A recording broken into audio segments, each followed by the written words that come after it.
Halo Garuda fans, PSSI semakin serius mempersiapkan Timnas Indonesia untuk tampil maksimal di ajang kualifikasi Piala Dunia pada Maret 2025 nanti.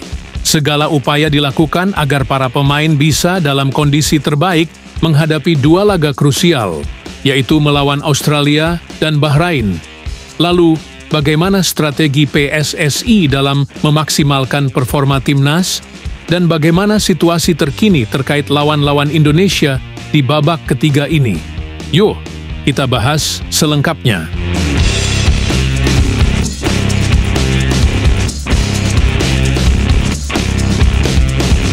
Untuk mendukung kelancaran perjalanan Timnas, Ketua Umum PSSI, Erick Thohir, memastikan bahwa Timnas Indonesia akan menggunakan pesawat charter untuk perjalanan pulang dari Australia.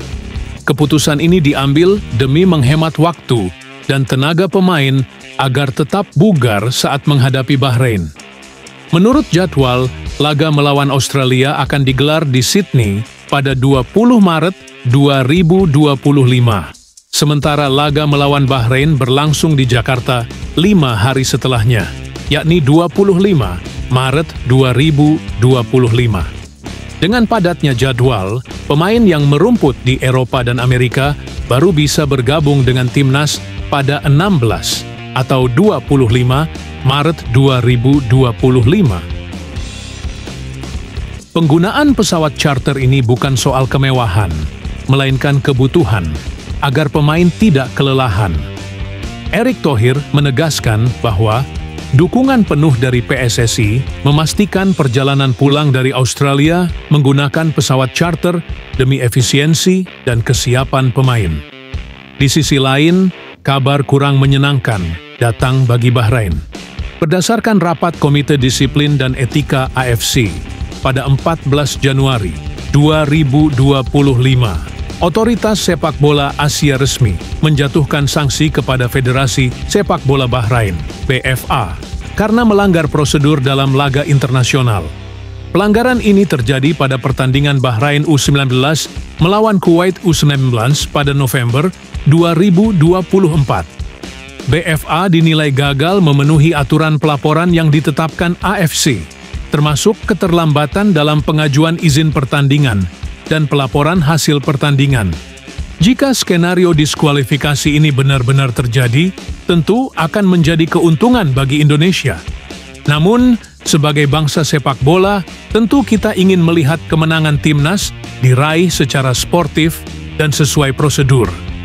Sementara itu, Timnas Cina mulai menunjukkan kekhawatiran terhadap pergerakan Indonesia di bursa naturalisasi.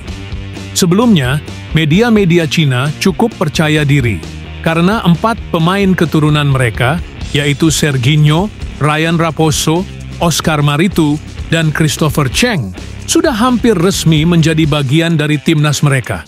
Namun, setelah Indonesia merampungkan proses naturalisasi Jay Idzes dan Nathan Chow Aon, kini masih ada beberapa pemain lain yang dalam tahap proses.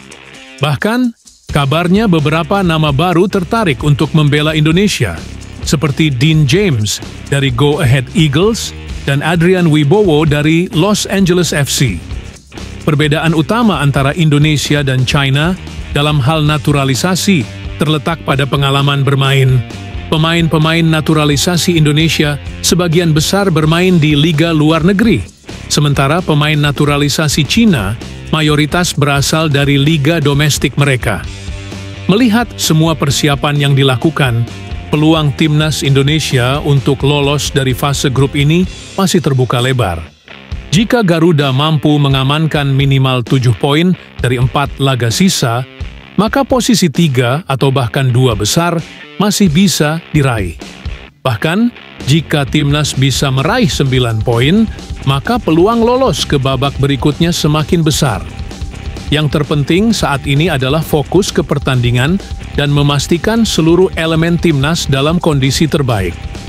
Dengan kerja keras dan dukungan penuh dari seluruh pencinta sepak bola Indonesia, semoga kita bisa meraih hasil terbaik. Jadi, Garuda fans, mari kita terus dukung Timnas Indonesia dengan sepenuh hati.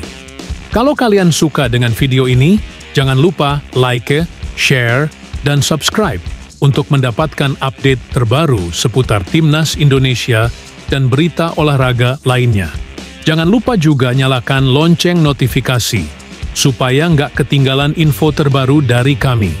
Sampai jumpa di video berikutnya, tetap dukung Garuda dan Garuda di dadaku.